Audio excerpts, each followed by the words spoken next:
Welcome friends, আপনাদের সকলকে আমি আমার চ্যানেলে স্বাগত জানাই তনিমাজ হোম কিচেন। আজকে আমি নিয়ে চলে এসেছি ভীষণই লোভনীয় একটা ডিশ, যেটা হলো চিলি সোয়া। আমরা chilli chicken, chilli fish, chilli paneer অনেক ধরনেরই কিন্তু চাইনিজ রেসিপি খেয়ে থাকি। তবে চিলি সোয়াটা যদি আপনারা একবার খান তাহলে কিন্তু চিলি চিকেন ফেলে খাবেন।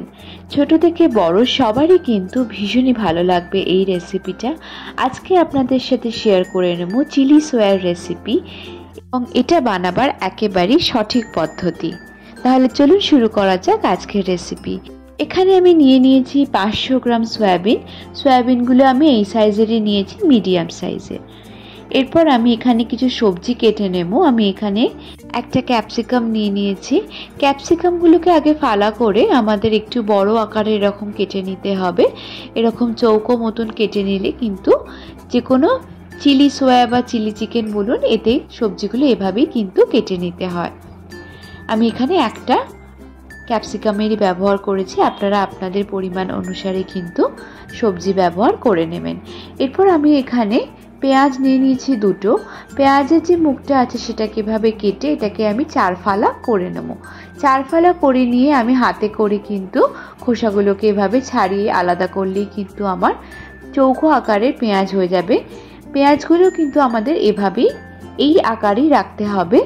সরু সরু বা ছোট ছোট করে পেঁয়াজ কাটলে কিন্তু চলবে না। দেখতেই পাচ্ছেন পেঁয়াজগুলোকে আমি কিন্তু এরকম চৌকো আকারে কেটে নিয়েছি।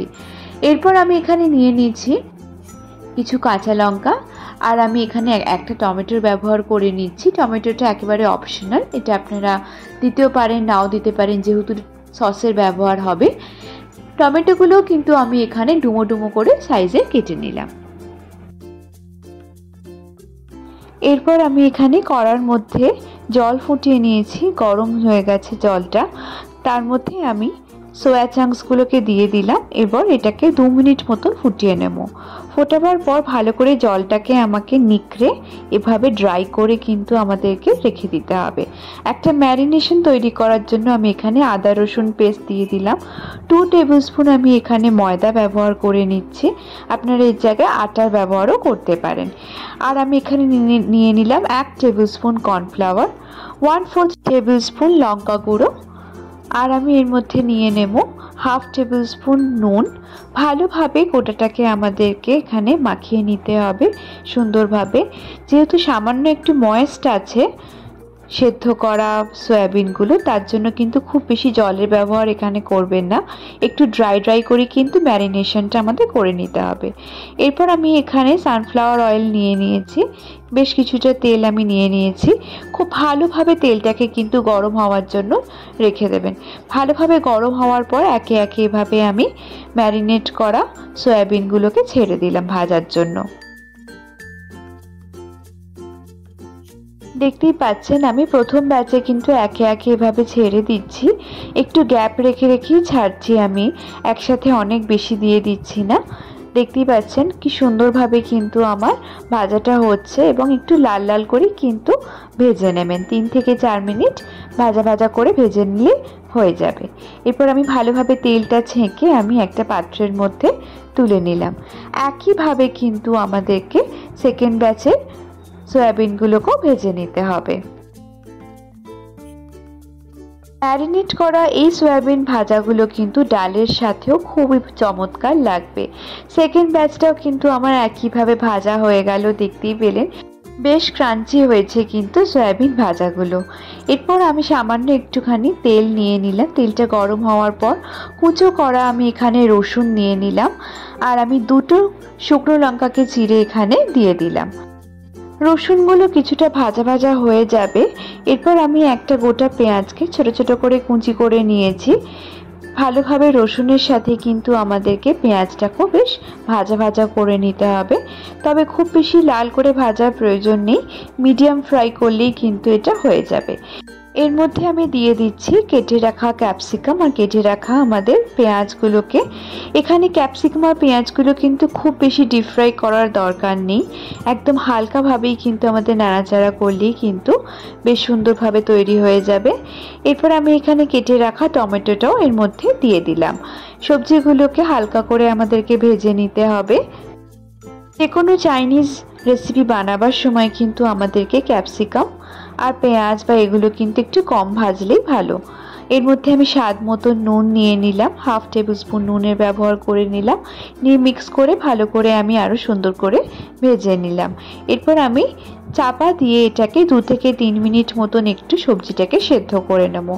2 থেকে 3 মিনিট হয়ে গেছে, দেখতেই পাচ্ছেন খুব ওভারকুক কিন্তু হয়ে যায়নি, একদম ঠিকভাবেই কিন্তু আমার ভাজাটা হয়েছে। এরপর আমি ভেজে রাখা সয়াবিনগুলোকে এর মধ্যে সব দিয়ে দিলাম। একবারটি এভাবে নেড়ে আমাদেরকে সবজিগুলোর সাথে সয়াবিনটাকে আমি মিক্স করে দিচ্ছি। সবজিগুলো দেখতেই পাচ্ছেন এতটা মতনই কিন্তু ভাজা রাখবেন, এর থেকে বেশি কিন্তু সেদ্ধ করবেন না।